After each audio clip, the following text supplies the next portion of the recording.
retours d'expérience et je me suis construit grâce à ces retours d'expérience de gens plus expérimentés qui partageaient juste leur expérience. Un petit peu trop de fois le mot expérience Ouais, quand même, non? un peu trop de fois.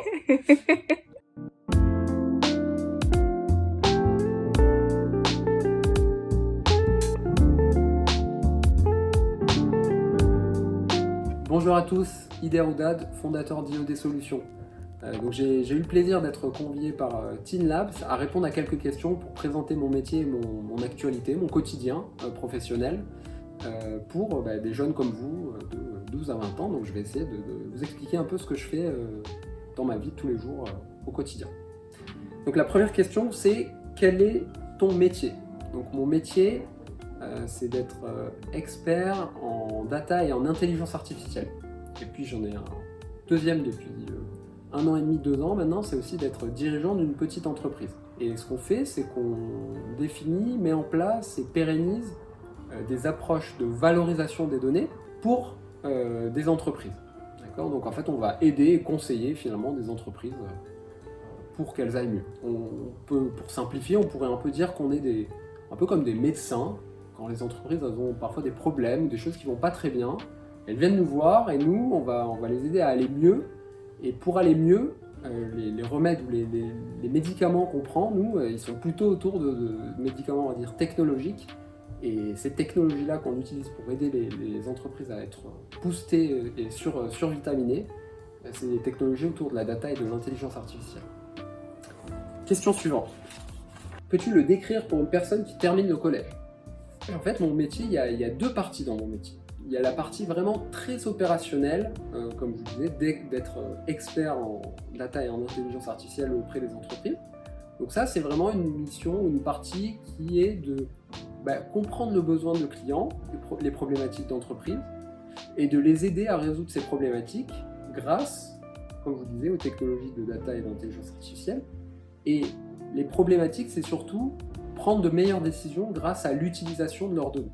On aide par exemple les entreprises à se dire où est-ce qu'il faut que j'alloue du budget pour gagner plus de clients par exemple. La deuxième partie de mon quotidien, de mon métier, c'est d'être dirigeant d'une petite entreprise, donc une très petite entreprise, on appelle ça une TPE. Et alors là, du coup, c'est beaucoup plus vaste, on va dire, c'est qu'il y a des parties opérationnelles, comme je vous disais, vraiment de conseil auprès des clients. Mais dans le métier de dirigeant, il y a toute une autre palette de parties qui sont de manager la petite équipe qui est dans l'entreprise. Finalement, c'est d'accompagner les collaborateurs à atteindre leurs objectifs et à faire grandir l'entreprise. Une partie aussi de projection financière et de suivi de la projection financière, de recherche de financement pour accompagner le développement de l'entreprise. Et puis, une partie qui est aussi très importante de recrutement et de fidélisation, parce que ce qui est très important, surtout pour une entreprise comme ça qui vend du service et de l'expertise, c'est de recruter les talents et les gens, les compétences qui vont être capables justement d'amener vraiment de la valeur ajoutée, de bien conseiller nos clients. Question suivante. Comment es-tu allé vers ce métier ? Quel est ton parcours dans les grandes lignes ? Déjà, je suis allé vers ce métier, en fait, je ne savais pas qu'il existait avant mon premier stage de césure en école d'ingénieur en 2013. Et pour refaire mon parcours, j'ai eu un parcours où j'ai fait un baccalauréat S, spécialité maths, et comme j'étais bon et que je voulais faire, j'avais pas une idée très précise de ce que je voulais faire, mais je voulais faire des métiers plutôt scientifiques, j'ai fait des classes préparatoires aux grandes écoles. Et à l'issue de ces classes préparatoires aux grandes écoles, j'ai intégré une école d'ingénieurs généralistes qui s'appelle Centrale Lille. Et en fait, c'est lors de mon année de césure, où j'ai pu faire 2 stages et qui m'ont immergé un peu dans les problématiques des entreprises, que j'ai découvert le métier et l'importance de l'exploitation des données pour une entreprise. Et donc c'est en fait à l'issue de ce stage-là que je me suis dit, mais en fait, c'est ça que je veux faire, c'est aider les entreprises à mieux exploiter leurs données. Et en fait, ce parcours ou cette exploitation des données, il se trouve qu'il y a une option en dernière année de mon école qui s'est ouverte et qui s'appelait Décision Analyse de données et qui formait justement des experts de la donnée. Et donc du coup, quand je suis retourné à l'école, pour finir mon école d'ingénieur en 3e année, j'ai suivi cette option et un Master 2 de mathématiques appliquées en parallèle à l'Université de Lille. Question suivante. Qu'est-ce qui te plaît dans ton quotidien? Alors, ce qui me plaît dans mon quotidien, je dirais c'est deux choses. La première, c'est la diversité des problématiques et des situations auxquelles je suis confronté. La diversité déjà parce que, en fait, vous, à titre personnel, vous avez de la donnée partout, vous générez tout un tas de données, mais en fait, dans les entreprises, c'est pareil, il y a tout un tas de données qui sont générées parce qu'il y a de plus en plus de digitalisation, il y a de plus en plus des choses qui passent en gros par l'ordinateur et par Internet. Et donc, du coup, toutes ces données-là, c'est une source d'information qui aujourd'hui est largement sous-exploitée par beaucoup d'entreprises. La deuxième chose, comme je vous l'ai dit, il y a la partie vraiment expertise où je conseille les clients au jour le jour, et puis il y a une autre partie qui est apprendre à diriger une entreprise. Mais en fait, c'est un peu la même chose, je dirais, c'est que c'est très varié parce que je fais à la fois du management, je vais parler à des investisseurs pour aller chercher des financements, je vais parler à faire passer des entretiens pour essayer d'embaucher de nouvelles personnes. Et donc en fait, voilà, c'est à la fois, c'est encore une fois très diversifié comme quotidien et très challengeant parce qu'il y a vraiment l'excitation d'essayer de monter un projet avec des valeurs qui nous ressemblent et de monter un collectif autour d'une idée commune. Et c'est ça, je dirais, qui rend le quotidien très riche et très agréable et très épanouissant en tout cas pour moi. Question suivante. Quelles compétences sont importantes selon toi lorsque l'on fait ce métier? Alors, comme je vous disais, sur la partie expert de la data et de l'IA, en fait, paradoxalement, il y a bien sûr les compétences, comme je l'ai un peu dit précédemment, on va dire, de comprendre les mathématiques qu'il y a derrière, donc les mathématiques appliquées, les probabilités, les statistiques. Il y a la partie développement informatique, donc aujourd'hui, ce qui est beaucoup utilisé, c'est le langage Python. Donc, il y a ces deux parties-là, on va dire, dans les compétences dures et scientifiques. Mais moi, je mettrais le doigt sur une troisième compétence à mon avis, qu'on ne met pas assez en évidence, c'est la capacité de communiquer et d'être pédagogue sur ce qu'on fait. Si vous êtes capable d'expliquer aux gens comment ça marche, en des termes simples, comment ça fonctionne, que c'est pas une boîte noire, que la pub que vous voyez, c'est pas de la magie, ou c'est parce que derrière, il y a de la science et il y a des maths derrière qui permettent d'arriver à ces choses-là. Pour moi, c'est un vrai différenciateur par rapport à quelqu'un qui est juste bon sur le développement informatique, bon en mathématiques, mais qui est incapable de communiquer et d'expliquer. Les compétences sur le métier plus de dirigeant, alors là aussi c'est très vaste, mais je dirais que la compétence primordiale, c'est d'apprendre à apprendre. C'est-à-dire qu'en fait, il y a plein de sujets sur lesquels on ne sera jamais un expert. Moi, je ne suis pas du tout un expert des ressources humaines, je ne suis pas un expert du développement et du financement d'entreprise. Mais par contre, je suis obligé de comprendre un minimum les choses et d'appréhender un minimum ces choses-là pour que l'entreprise se développe au mieux. Et donc, du coup, je dirais la compétence numéro 1, c'est d'apprendre à apprendre, d'être en capacité d'apprendre rapidement. Et la deuxième compétence, c'est la résilience. Donc, la résilience, ça veut dire quoi? C'est la capacité à rebondir. Parce que quand on est dirigeant, chef d'entreprise, il y a vraiment des hauts et des bas. Des fois, on se dit, bon, là, ça marche pas du tout. Est-ce que j'ai pris les bonnes décisions? Est-ce que je me suis pas trompé?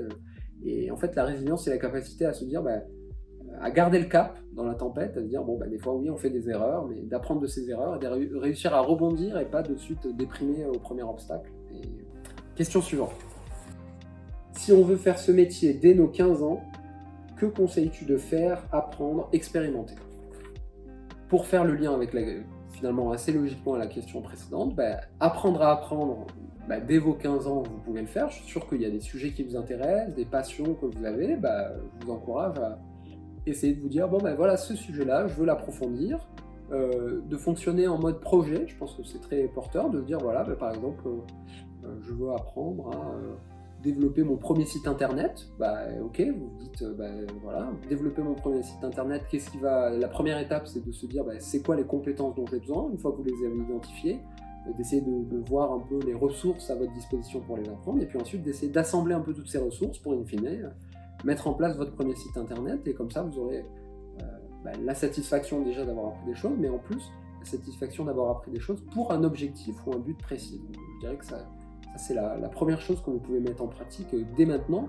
Et je donne cet exemple du site internet, vous pouvez aussi prendre des choses plus manuel pour ceux qui seraient manuels. Hein. Si vous voulez apprendre, j'en sais rien, moi, fabriquer un premier tabouret, pourquoi pas aussi, et c'est tout aussi, c'est la même mécanique qu'il y a derrière, je trouve, en tout cas, c'est apprendre à apprendre. Pour ce qui est de la résilience du métier de dirigeant, bon, ben ça, je dirais qu'il y a des activités peut-être qui, en tout cas moi par exemple, qui m'ont aidé, c'est de faire du sport. J'ai fait pas mal de rugby quand j'étais plus jeune, et des sports de combat, parce que forcément, on apprend à aller un peu chercher ses limites, on apprend à accepter la défaite, à apprendre de ses erreurs, et puis à devenir meilleur. Donc c'est aussi des choses que tout le monde peut faire. Et sur la partie plus compétences techniques, comme je vous l'ai dit, si vous êtes, pour les métiers de la data et de l'intelligence artificielle, si vous êtes bon en maths, c'est quand même un plus, notamment en mathématiques appliquées, donc en probabilité et statistique. Intéressez-vous à ces domaines-là. Et puis, un petit plus aussi, si l'informatique vous intéresse, en particulier, comme je vous disais, le langage Python. Donc, il me semble que c'est des choses qu'on fait maintenant dès le lycée, donc si vous vous intéressez au langage Python, ce sera que en plus, et des choses que vous pouvez d'ores et déjà faire pour ces deux parties. Question suivante. Comment imagines-tu le monde de la tech en 2035 ? Avec beaucoup plus, en fait, d'empathie et d'intelligence émotionnelle que ce qu'il est aujourd'hui. C'est-à-dire qu'aujourd'hui, je pense qu'on est allé dans un excès qui est d'avoir un peu trop de tech pour la tech, c'est-à-dire un peu la science dure, la technologie, de s'extasier devant beaucoup de technologies, mais sans se poser la question de est-ce que ces technologies est-ce que les gens sont embarqués avec ces technologies ? Est-ce que les gens sont capables de les utiliser, de les comprendre ? Et c'est ce que je trouve assez frappant même dans les clients, chez les clients chez qui on va, et quand on voit dans les équipes opérationnelles, ce qui fait que les projets ratent, c'est souvent le manque de confiance des gens dans la technologie, dans les outils qu'ils utilisent. Et je pense que s'il n'y a pas justement ces compétences et ces métiers qui vont aider à l'adoption de cette technologie à la fois dans le quotidien des entreprises, typiquement pour ce qui est de la data, dans le quotidien de comment je fais pour prendre de meilleures décisions grâce aux données et grâce aux outils d'intelligence artificielle, comment je fais pour comprendre comment ces choses-là marchent, pas en détail, mais à minima. S'il n'y a pas ça, je pense que ça va très vite aller à ses limites, parce que on n'arrivera pas à embarquer les gens et à utiliser, et quand même la technologie, c'est quand même fait pour le bien-être en tout cas des gens, pour plus de progrès, pour de l'amélioration dans le quotidien des gens. Et si les gens ne s'en servent pas, si les personnes ne s'en servent pas, forcément, pas quelque chose qui va être beaucoup utile. Moi, j'ai été ravi de pouvoir partager avec vous mon vécu et mon expérience, et surtout me reprojeter quand j'avais 15 ans à votre place, et ce qui m'a aidé, ce que je pense rétroactivement, en gros, de réfléchir aujourd'hui, qu'est-ce qui m'a aidé quand j'avais 15 ans. C'était un exercice que, honnêtement, je n'avais jamais vraiment fait, donc c'était plutôt plaisant de faire ça. J'espère que ça vous aidera, vous, dans vos choix à venir.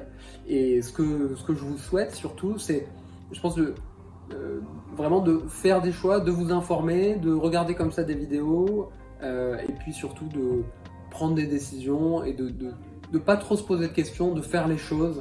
Et puis les erreurs, les obstacles, les fausses routes, ça fait partie de la vie, et c'est ça qui nous construit. Donc je vous dirais surtout ça, ne vous prenez pas trop non plus la tête.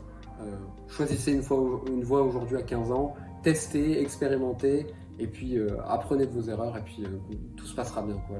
La vie est belle, voilà. Surtout à 15 ans. Qu'on aide les... Ah, on fait.